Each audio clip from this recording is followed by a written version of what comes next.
Hi, Homeworthy. I'm Alexander. Welcome to my little apartment here on the Upper West Side. Come on in.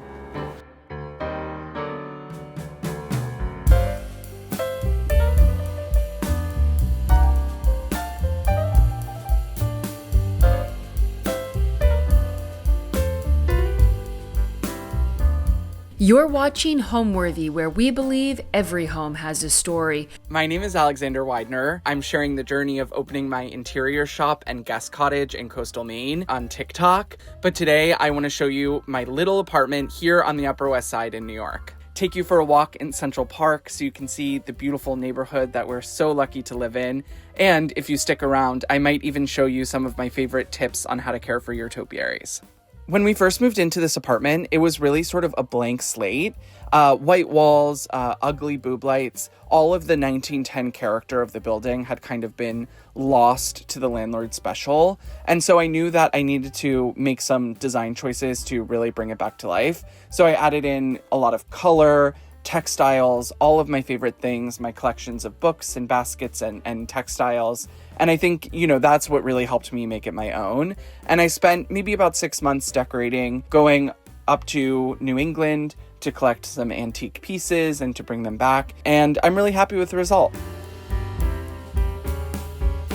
Okay, so we're here in the living room, and the first thing you'll notice is the green paint color, and that was kind of the jumping off point for the space. This is called Green Ground by Farrow & Ball, and it's this perfect, really light, almost sweet green.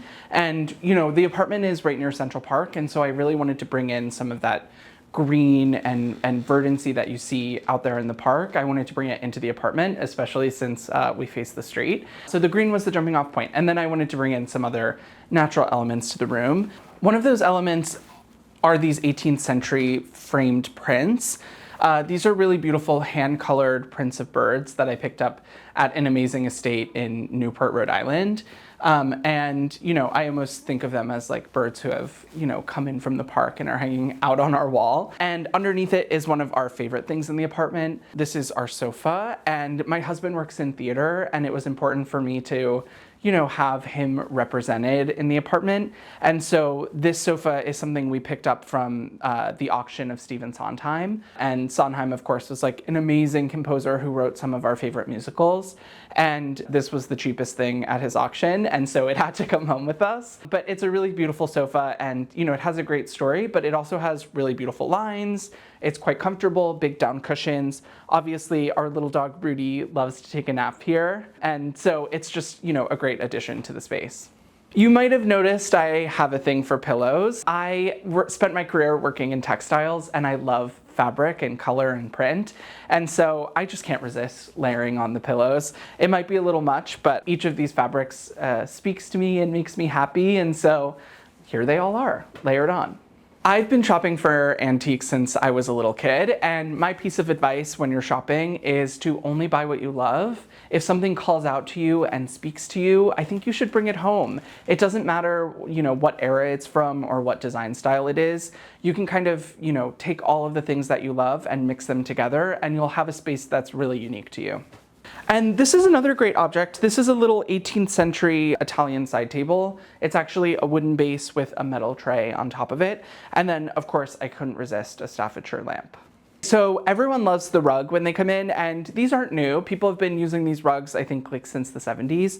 This one I picked up at an estate sale. It was pretty inexpensive, but you can buy them new online now. And this is another thing that I love, which is just this little needlepoint ottoman. Also came from an estate sale. It was probably $5, but I love the time-worn fabric, and I think there's something really elegant about the shape.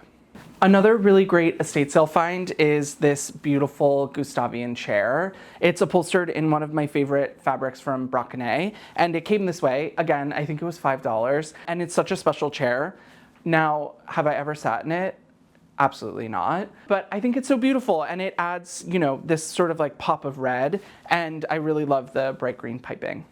When living in New York, I think it's important to bring plants into your space. I really love topiaries, so I have a bunch of these myrtle topiaries here. I think they're so charming and beautiful, and especially on like an antique wire plant stand. I found this one on Facebook Marketplace. I think, having a collection of plants makes such a beautiful statement. And again, I think when you're decorating a space, it's all about the layers. And so having objects sitting in front of other objects makes your space feel bigger. It also allows you to show off your collections and your favorite things. I love collecting antique portraits, and this is a pretty little, maybe it's like 1850s. I think I probably do need to get a new frame for it, but it works in the space. Layering some things in front of it, I think only adds to the charm.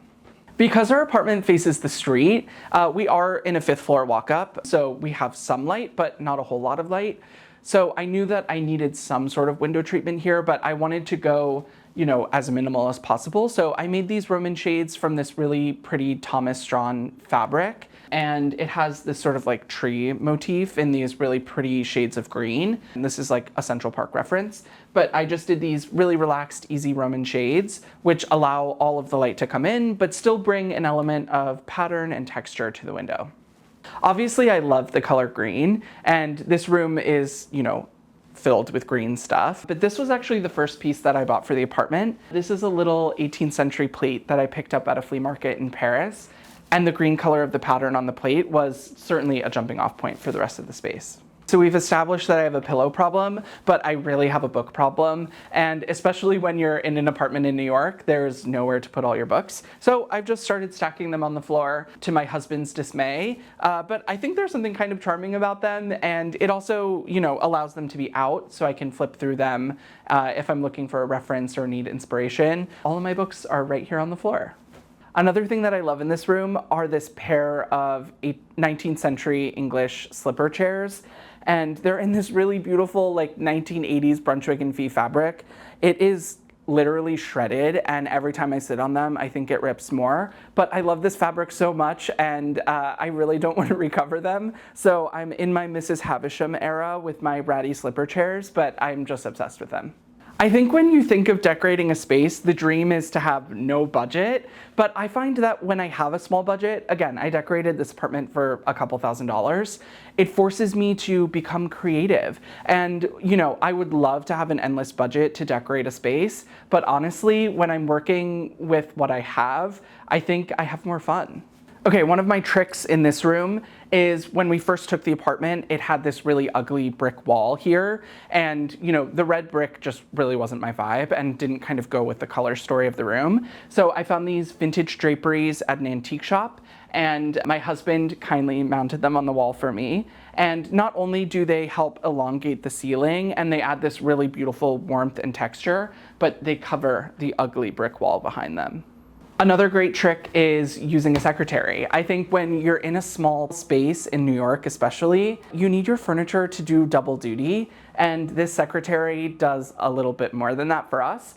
This is an antique 19th century piece that we picked up at Housing Works, and not only does it conceal our television, but it also provided me a space to work from home. All secretaries have these desks that sort of flip out, and so this was a perfect place to jump on a call, take a meeting, answer some emails. It has a few drawers which provide great storage, and actually the bottom drawer hides my husband's PS5 because obviously that doesn't fit into the scheme. We found this secretary just at Housing Works here in the city. It's the most amazing thrift shop, and all of the proceeds go to benefit people living with AIDS. On top of the secretary, I think is a great place to display objects. So I have like a rotating assortment of things that go up here. Right now I have this awesome Staffordshire figure, some antique books, and then this really beautiful Wedgwood jug that my husband got for me. These are kind of rare and hard to find. He actually had bought me one a couple years ago and was washing it and broke it. So this was my replacement jug. Besides paint, I think one of the easiest things you can do to make a rental apartment feel like home is to swap out the lighting. I found these vintage bell jar lights on Facebook Marketplace, and one day my husband and I took down the old boob lights and put in these really beautiful lanterns, and I think they make the space feel a lot more, personal to us, and they also elevate it in a way that a boob light certainly wasn't doing. Obviously, our apartment is small, so our living room does double duty. So we've carved out a little dining nook here. We brought in some great 18th century chairs, another antique store find. This is actually a tilt top table, so the top kind of flips up, and these were popular in the 18th and 19th centuries, but it's the perfect little round table that completes the corner. And this is just a great spot for my husband and I to have dinner. It's great for playing games. I think a round table is a great game table. We love to play Catan with our friends. We can all four sit around here, and it's the perfect size for that. I think it's always hard to describe your style, but I would say my taste is very traditional. I really love traditional interiors. Some of my favorite designers are, people who worked at Colfax and Fowler and Sister Parish. I love Mario Bellata, and so these really traditional spaces influence me. I'm also a collector, so I love to mix and match things from all different eras together. I would describe my style as comfortable and joyful. Right next to the door, I wanted to have a little entryway moment, a place to land. So I hung this, cool 19th century mirror along with this little Delft tile table. This is my dog's perfume and some room spray that we keep in this little dish by the door. But I think it's great to just have a little landing spot in any space. Right off the living room is our bedroom, so why don't you follow me? I really wanted this room to be full of color, full of life, somewhere that was just joyful and happy. And I think, painting the walls in this yellow color, it's Citron by Farrow and Ball. And I think it has this really beautiful richness, a beautiful lightness to it. It's the perfect complement for the other colors in the room, the pinks and the greens and the blues. So this bedroom is actually kind of big by New York standards, but it's still a New York bedroom, so it's kind of small. And a great trick when you're dealing with a small space is to have furniture on legs. I think it really helps add some, visual lightness to a room. So this is a great highboy. It's 19th century, it looks 18th century. It wasn't very expensive, but what I love about it is it's on these, cabriolet legs that kind of lift it up off the floor. And, if I had just a full chest of drawers here, it would have this heaviness and weight, but this feels a little bit more elegant, a little bit more light, and it takes up, less space in a room. One thing I love to do when decorating a bedroom is mix-matched side tables. I think, when you go to West Elm and you buy side tables and they're the perfect match, there's no personality or charm. And so we have mix-match tables here that, I picked up here and there. And yeah, I really love how they play with each other. Obviously, the heart of a bedroom is the bed, and our bed is here. I think, you don't have to invest in everything when you're decorating a room, but I think when you're decorating a bedroom, you really need to go for it for the bed. So I have a really beautiful, comfortable, natural mattress. It are my favorite sheets. These are vintage Deporto linens, and they're kind of expensive. They're really, really beautiful. They're all handmade in France. And these vintage ones that have been washed a million times are literally the softest thing you've ever felt in your life. And so I'm constantly hunting for them on eBay, at thrift shops, antique stores, auctions. And I love this set that I have. It's a really beautiful blue pattern with, the most beautiful little scallop detail. I also love to add an antique quilt to the foot of a bed. They're a little delicate, so maybe it's not something you want to sleep with every night, but I think they have so much personality and charm when they're layered on a bed. This is all stitched by hand. It's this really beautiful basket pattern. Actually, this pattern was the inspiration for the logo of my company. And I just love this basket motif. And I think some of these country elements in a city apartment, kind of bring it down a notch and make it feel like home. So this rug is really cool. It's very delicate. It's not in the best shape anymore, but it's amazing. It's a 19th century Russian rug, and it has all of the colors in the room. It has the pink and the yellow and the blue, and this really beautiful floral pattern. I have a pair of these rugs that I picked up at an estate sale, and I just fell in love with them. I think they're so beautiful and unusual. We're really lucky in this apartment to have such high ceilings, and I really wanted to accentuate that in the bedroom. So I've hung these sort of peachy pink draperies from floor to ceiling. And these are vintage. I picked them up at an antique shop and they happen to be the perfect size for this wall. And I think having, a full wall of draperies is kind of luxurious. These are cotton, so they don't have any shine or sheen. So to me, they don't feel fancy, but they still have that sort of, luxurious quality that I wanted to have in a bedroom. So when I first hung the draperies, I realized that it was actually kind of a lot and I needed to break it up. So I found this really cool Victorian mirror. It's tattered, it's torn, it's seen some things, but I think I was watching The Gilded Age when we first moved in here. And so I might have been inspired by, some of that, late 19th century look, but I think there's something really cool about it. And then again, I love mixing eras. So below is a really cool 18th century English chair. This is a great spot to drop my bag or, put a stack of books. And I love the yellow upholstery that kind of mirrors the color on the wall. So this side table is so cool. It actually came from the same estate as the rug, and it's antique, it's French. One detail that I love is the little knob at the bottom drawer, and it looks like a hand, which is kind of cool. And it's the perfect size for a little side table here. One of the challenges of this room is that it must have had a fireplace at some point in time, because we have this sort of like protrusion in the center of the room, and it's actually a little off center, and it's slightly smaller than our king size bed. So what I did was I brought in an oversized headboard. I slip covered this in an old cotton sheet just to make it feel relaxed and easy, but because it's a little bit wider than the bed, it's obviously, wider than this protrusion, and I think it kind of, creates an even field, and then the bed doesn't look so funny, on a small little wall. And this is another one of my favorite portraits. This is an early 19th century American portrait, and I kind of fell in love with this guy, don't tell my husband, because he has the most beautiful rosy cheeks, and it's like the perfect pink color that's in the draperies. Obviously the background has this really beautiful blue shade and a little bit of yellow peeking through, so I think it's, an object that kind of unites all of the colors in the room, and he's so charming. So off the living room is our tiny little New York City kitchen. If you live in New York, you know how tough a kitchen is here. But I've done a couple tricks to make it feel a little nicer, make it feel a little bit more useful, and hopefully a little bigger. So the jumping off point for the kitchen was my collection of Canton plates, and these are antique Chinese plates that I've picked up here and there. And I knew that I wanted to hang them on the wall. So I picked a Pharaoh and Ball color that I thought complemented them well. This is Lulworth blue. And one trick when you're doing a kitchen or a bathroom is to make sure your paint has a little bit of a sheen to it. It makes it really easy to clean. It's super durable, and it's a great way to keep your walls looking fresh in a space that might see a little bit of a mess. Obviously, the cabinets and countertop left something to be desired. And because the cabinets are white and the countertop is this like cool tone, I really wanted to lean into that instead of trying to hide it. So I've gone for a cooler story here in terms of colors. It's, classic blue and white.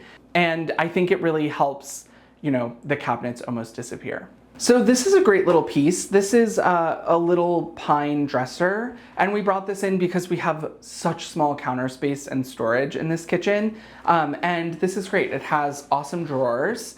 We keep our silverware in this drawer, and it also provides a countertop, a work surface, a place to display some of my favorite stuff. Like a lot of rental apartments in New York, when we moved in, the kitchen had the most ugly, heinous builder grade flooring, these like dirty, flesh colored tiles. And so one of my favorite tricks is to take a rug. This one is just seagrass matting that I bought online. It was pretty inexpensive. And my husband and I just spent an hour cutting it to size. We used a double-sided tape to stick it down on the floor, and it kind of lays the foundation for everything else to build on top of. I layered in this cool Chinese rug, and it's again an antique rug. And yeah, don't be afraid of antiques in the kitchen. I think, you should collect and live with stuff that you love, and the kitchen is no exception.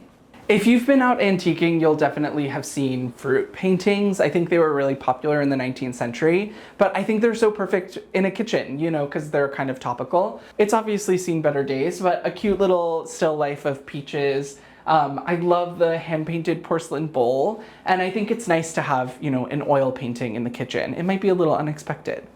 So especially when you live in New York, everything in your apartment has to be useful, but I also think it has to be beautiful. And so something like a little hand broom can be extraordinary. This one is handmade by my friend Eric McIntyre. He has a shop called Village Handcraft in Wiscasset, Maine. And he made this little broom for me. And I think it's so beautiful. It's natural, it works beautifully, and it also looks great hanging on the wall.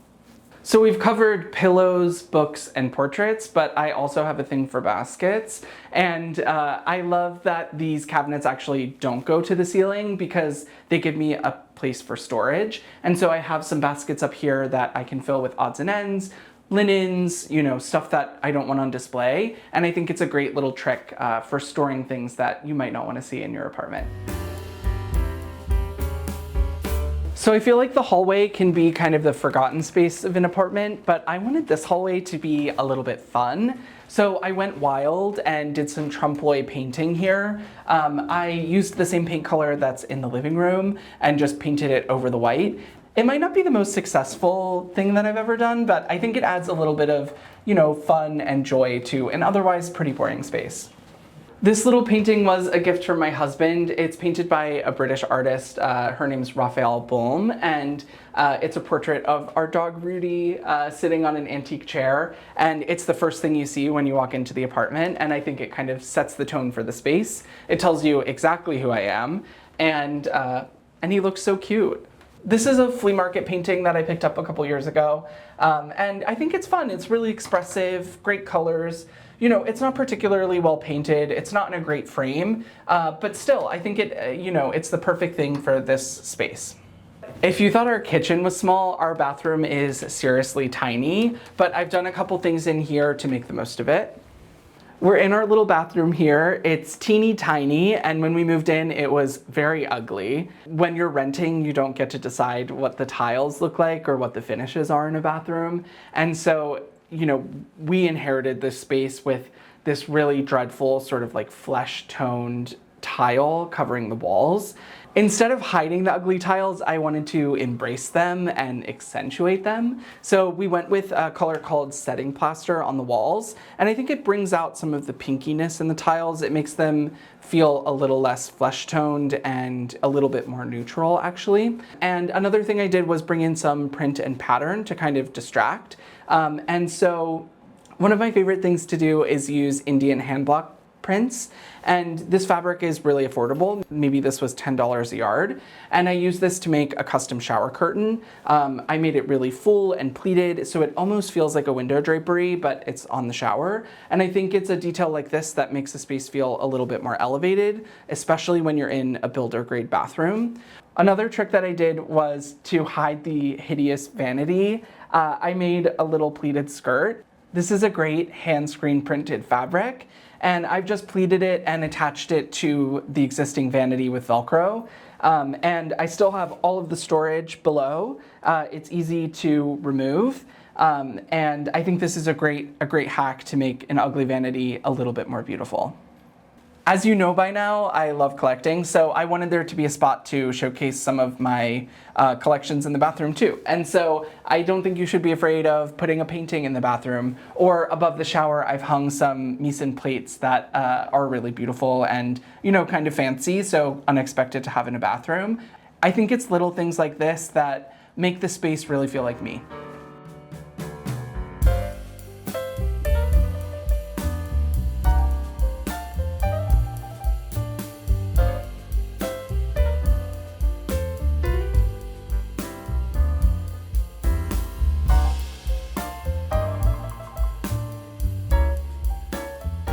Yeah, it's just like such a pretty part of the park. I love it here. When I first moved to New York, I worked a few blocks away from here, and I used to spend my lunch breaks in this area of the park. We're here on the west side in the 60s, and I think it's just the most beautiful place in Central Park. There's lots of places for people to sit and relax. I see regular people here all the time. It's almost like its own little community. And of course, Rudy loves it here.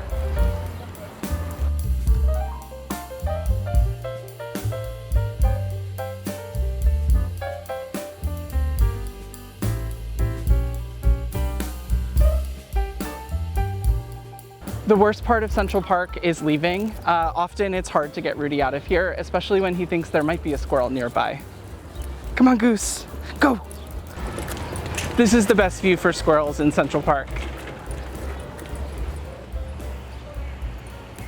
This is Harper Lee Hall. This is where Madonna lived at one point, which is kind of cool. Actually, Ariana Grande lives 2 blocks away, and we see her sometimes in the park. I wish I was as small and pretty as her, but you know, you get what you get. Another one of my favorite buildings on our block is the YMCA, and it has this really beautiful arts and crafts detail. And I think for like a public space that's open to anyone, it's, you know, so beautiful. And you know, on our walks, it's always nice to kind of look up and see all the details. I'm not a topiary expert, but I do love collecting them. These are myrtle topiaries here. This one is a triple ball, which I think, you know, makes a great statement. And my friend Margaret, who is a topiary expert, taught me how to trim them. And here's my tip. Trim with abandon, don't be afraid. Envision the shape that you want. I want this to be a perfect ball, and you can see it has like a few little flyaways. So I'm just gonna go for it. And so I'm using just kitchen shears here, but you know, ideally, I would have a dedicated pair of scissors. Don't tell Margaret. But you know, you kind of just start cutting away and keep the shape that you're going for in mind as you trim. Keep looking and watching. And I think the biggest thing is don't be afraid. I think a topiary is gonna sense when you're scared, and it will know, and your shape will end up bad. But I think if you just go for it and remember that it'll grow back, then you know, you'll get exactly what you're after. And it's really easy as this. I think it can be really daunting, but it's actually not. It's super easy. And if you make a mistake, no big deal. You know, it'll grow back in a couple weeks. And topiaries can be kind of scary to care for. They're very finicky and high maintenance, kind of like the people who often collect them. And my advice is to water them pretty regularly. I feel like they like to stay pretty moist. And I always like to turn them. So every couple days you can turn them, and that will keep them growing evenly on all sides. If you were on the fence of bringing a topiary home, I hope this gives you the confidence to go for it and live your bunny melon fantasy. So this is my last week here in this apartment, and it's so nice to have Homeworthy over to kind of like memorialize this place. As I move on to my next journey, you know, opening my store in Maine and, you know, kind of starting a new life up there, I'm gonna miss being here in the city. I always dreamed of living on the Upper West Side. I'm gonna miss going for walks in Central Park. My husband and I love to watch theater, and you know, we could walk to see a Broadway show, and that's something that I'll always remember as a happy memory. And I think there's something really special about being in the center of it all. And yeah, so I'll miss that a little bit. I'm also looking forward to, you know, more of a quiet coastal life. Thanks for watching. Be sure to go to homeworthy.com for exclusive content, shopping guides, and so much more.